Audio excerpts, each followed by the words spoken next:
Right guys, thought I'll do a quick video on if you're getting issues where the hot water light, or sorry, empty water light is staying on constantly.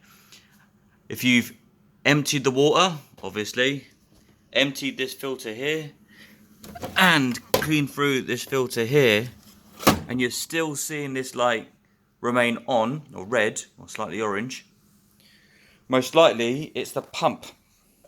Now what the pump does is it pumps water that builds up and it directs it straight into the reservoir you most normally clean or take out every time you do a load.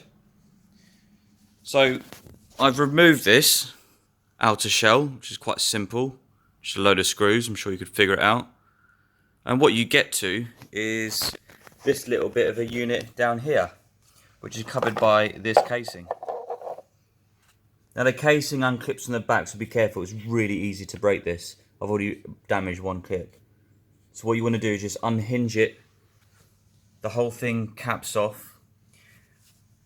I've taken the wires off, of course, but what you get to is a unit that looks like this. It's a pretty simple unit.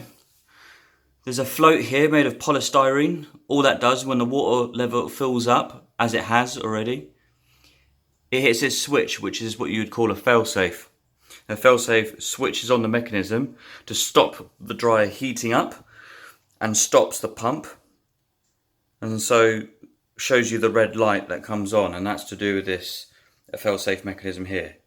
Now there's nothing really to work here, either works or it doesn't. This is designed to stop anything overheating, blowing up and water getting everywhere. Where the issue is this pump mechanism, which fits down like so. All this is a bit of a big motor that stays on constantly. At the bottom is a little unit that looks like this. The spindle goes through, spins a rotor at the bottom and pumps water up here. Very simple mechanism. Obviously not designed by Einstein, because what I found is rattling in there, and when I found it is a little rubber rotor which spins the water up.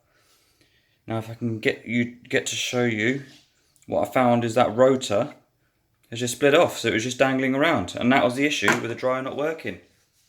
Now you can just replace this unit, or you can replace this whole section here. Take a picture of where these connectors are.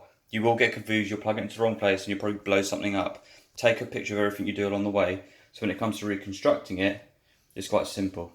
Connectors are really easy to take off. The screws, 3 simple screws to take the motor out, this black unit here. And you just plug it all back together and it will work. It's very simple.